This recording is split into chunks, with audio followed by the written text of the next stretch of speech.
Guys, and welcome to Pixel Cherry Ninja's channel. In this video today we are revisiting the game Star Force, the 1984 arcade game from Tekken that was released for the MiSTer a few days ago. Why are we revisiting it already? You're probably asking yourself, Pixel, why are you doing a video on the same game? Well, it's been ported over to the Analogue Pocket literally a couple of days after it was released for the MiSTer. So if you remember the MiSTer video, guys, the sound quality was really bad. I'm actually using a different mic now, even though the other mic before was supposed to be better. Anyway, let's get back on point. So there was a new developer for the MiSTer FPGA called madoov. They brought this over, and as well as this working, we got another game working on the core, whose name I can't remember. Hold on, what's the name? I got it written down here.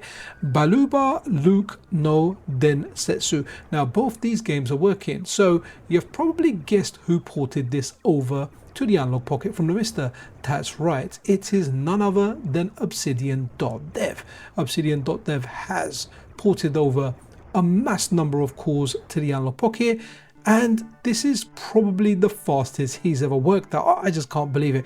When I was doing a video, I was actually thinking maybe obsidian-dot-dev would think about porting this over, and you know what, all of a sudden I'm on my way back from work and I'm on a bus, and yeah, we just get it's out, it's available for the Analogue Pocket. So naturally I had to try it. Now if you notice on the side of the screen, you can see those lines there. Those lines weren't present on the MiSTer FPGA. Likely they'll get resolved, and I have to be completely honest, while playing it, the bullets and the enemies are fast in this. Once your game starts, and like now you're fighting the letter A, honestly you forget, you don't really notice those. So it doesn't take anything away from the playability, but hey, I have got those lines there and they are there.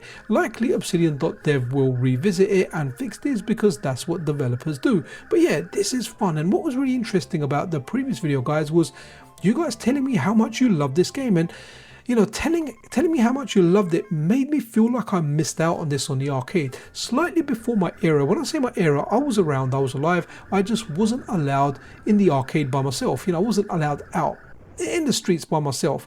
I kind of got there when I went to, I think, what you guys call middle school, you know, 11 onwards. Then I was allowed out with my friends, and I started going out to the arcade really from the age of 11. So yeah, this is available for the Analogue Pocket. I'll leave a GitHub link to obsidian-dot-dev's GitHub page, and yeah, you can download it, and for the moment you have to download it manually.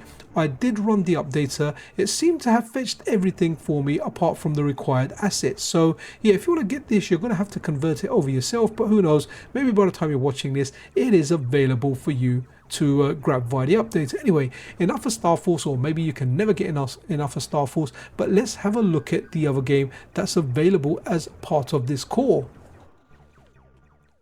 Don't expect me to remember the name, but I've got it written down. So this is Baluba-louk no Densetsu, and just like in the MiSTer FPGA video, this game's kind of fun. It reminds me a little bit of like a cross between Pac-Man and Bomb Jack, right? And in the MiSTer video I said it reminded me a lot of Bomb Jack, but definitely a cross between Bomb Jack and Pac-Man.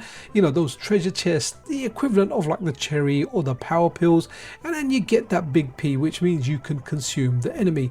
It's an interesting game. Play it, and you can do some skillful dodges on this, and you can see that the lines are present there on the side of the screen as well. But honestly, it doesn't bug me in the slightest. What was really funny though was, see the lines are flashing a bit on the side. When I ran this in handheld mode, that line was just a straight line. Maybe because it's on a larger screen, can't exactly explain it, but hey, it's there. But this game is fun to play. It doesn't take anything away from it. Another thing I have to mention is, as soon as you boot this up on the Analogue Pocket, let's say you're playing it in handheld mode or docked, it launches the correct way up. I remember the MiSTer FPGA core, it was rotated. You kind of needed Tarte mode. I actually rotated it via OBS, the recording software that I used. That did add a little bit of input latency, but hey, I was able to get the video done. So guys, that's really it for this video.